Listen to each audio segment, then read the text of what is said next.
Now, entering Friday, Bruce, Miami had lost just 3 times in the last 49 games. The Pacers trying to beat the Heat 4 out of the next 6 games to advance to the NBA Finals. Game 2 back in Miami following that overtime thriller. So much made out of Vogelgate, right? Well, maybe Roy Hibbert wouldn't have blocked it at the end of Game 1. Well, you see this play right here? I think it should squash everything. LeBron with the floater was hot early on. Then James off the screen knocks down the jumper. Miami up a bucket early. Pacers feeding the big man. Yes, they were, and he's so good down low, able to use both hands. But right there, a big man that's able to stop short of a charge play and finesse his way for a basket. Pacers up 6 after 1. Let's go to the second quarter. LeBron, the high pick and roll, drawing everyone's set of eyes, and there's the Birdman flying through. You know, the Birdman receiving from the great LeBron James. Chris Bosh living on the perimeter virtually the entire game, knocks down the jumper. Heat tied the game at 37, but Pacers rip off 9 straight points before Eric Spoelstra calls a timeout. George Hill, 18 points, bouncing back after just 5 in Game 1, and there's the big man again. There it is. Why go away from that when you have so much success going to Roy Hibbert down low? Look at that pass to end the half. LeBron hanging in the air, finding Mike Miller for his only bucket of the game. A 13-point deficit cut to 6 at the break. Third quarter, steal for the Heat. And look at LeBron with the finish. This is what we're accustomed to seeing what Miami does. They create transition opportunities with their defense, and this was a moment in the game where I'm saying, oh, this is the Miami Heat that we've been accustomed to seeing throughout the season. D. Wade and LeBron working that 2-man game. James with a nice finish. But there you see Hibbert again in control. I like it. Control is what it is. And he uses his both hands so well. And what about Paul George in just his 3rd year in the league? I'm speechless. I love it. Paul George coming out. A 3-point play with the free throw, and then LeBron answers him with a 3-pointer of his own. Heat down a bucket. Pacers in it again. Let's go to the 4th. LeBron knocks it down. Miami takes its first lead since the first quarter. Then Paul George again. That's a great find by George Hill, driving the lane, getting everybody to suck in and kicking out for a 3-point shot. LeBron, the 4-time MVP with the huge rejection. He got votes for Defensive Player of the Year. You see why there on Roy Hibbert. And then Chris Bosh in the corner, 2 of 5 from downtown. Heat up 4 with about 6 minutes to go. But Pacers coming back.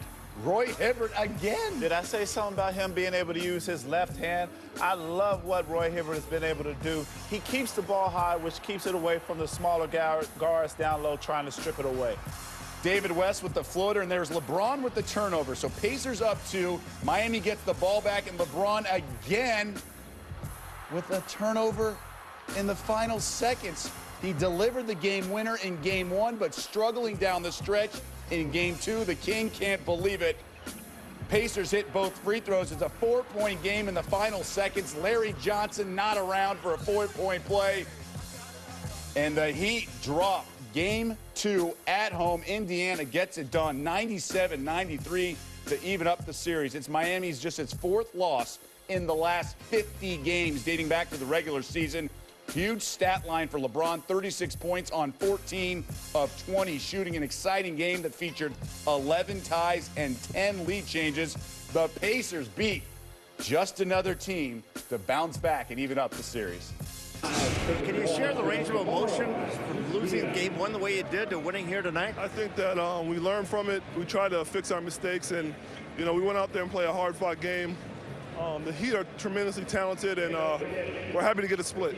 LeBron James was fantastic throughout the game, but it seemed at the end you guys were determined not to let him beat you. What was the defensive philosophy forcing the turnovers? Just keep him in front of us and make sure we contest all shots and don't foul. You need a 3 plus a foul to win the game, so or tie it up. So we just wanted to play smart and just play our D. You know, we weren't down on ourselves. We were very confident, felt like we had an opportunity to go out here. If we completed some of those plays we made mistakes on in that first game, we'd come out here successful. The right word to describe David West's performance tonight and most of his time here in Indiana is will. He has just incredible will to do whatever it takes to win a basketball game. And I'm glad he's on our side competing for this championship. Game 2 very similar to Game 1, but the big difference, LeBron did not deliver the heroics here. Huge game, 36 points, 8 rebounds, but what happened late with those 2 turnovers? Well, those 2 turnovers being that he played 45 minutes, and this is a physical game. You know, this is more of a fatigue play. We've seen LeBron James make a behind-the-back pass in this scenario, but more importantly, he threw it right in the lane of David West's arms. So, you know, you say, okay, he let one slip away, so he's going to come back, he's going to be better this time, but lo and behold, it's the same person again. David West, long arms, him not making the necessary adjustment to who he's going against. And to find Ray Allen, you know, it's part of what they do. But I think that was more or less a fatigue. It was a fatigue LeBron James going out, trying to figure out something for his team because they counted so much upon him tonight. His supporting cast really didn't come to play. A, B, and C. Allen, Battier, and Chalmers 0 for 6 from downtown. So like you said, 45 minutes, 36 points. Like you said, a fatigued LeBron James. Let's hear from the 4-time MVP on those 2 costly turnovers late in the game. First one, Ray came, set a pick and roll on the first one, and David West basically just put his hands up and was able to get his, his hands on the ball. A little careless on my part, obviously. And then the second go around, I was able to get into the lane. I spun and I seen Ray once again wide open and was careless once again. I had the lane for Ray. I maybe should have jumped past it over the top. But I tried to throw it through the lane, and they was able to get their hand on it again. So, can't happen in that situation, especially being down 2 in a big game at home. Also worth mentioning, Roy Hibbert was in the game late on defense. It's also put him in the NBA Tonight spotlight. Yeah, it was special what he did tonight as far as what he was able to do offensively. Now, he's 7 feet tall. And when you have a player that caliber, you don't want him just shooting jump shots. He has great touch, but it's where he does his damages, second chance opportunities, rebounding, keeping the ball high. As we see here, there's no one putting a body on him. They got to do that in order to get a victory. Hibbert had a strong regular season and stepped it up against Miami. The 5th-year big man has doubled his regular season average in the conference finals, including scoring a playoff career-high 29 points in this Game 2 win, and also grabbed 10 rebounds. He also had a plus-minus of +12. Here's D. Wade on the late-game breakdown for Miami.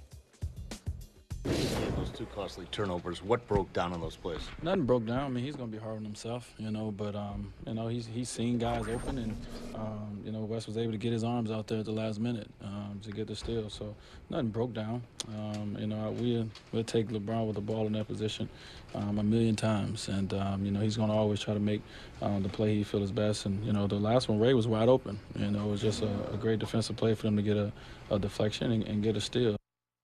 All right, so the Eastern Conference Finals tied 1 game apiece. The Pacers showed they could win a game in Miami, but what else did they show? Well, they showed resolve, great character, and that's what you want from a young team, especially going in an environment quite like the Miami Heat arena and get victories there. It's not often that a team can duplicate the same type of effort that they had in Game 1, but they understood that they let one get away, and so they came back saying, we're not going to be intimidated by you all. We're here to play just as well as you all are. And so when you have that type of focus, that type of mentality, now you have teams that are coming together at the right time. Not backing down to the Heatles, particularly LeBron James. For the first time in his career, the King turned the ball over twice in the final minute of a playoff game. Entering Friday, the 4-time MVP had only turned it over 7 times total in the final minute in 125 career playoff games.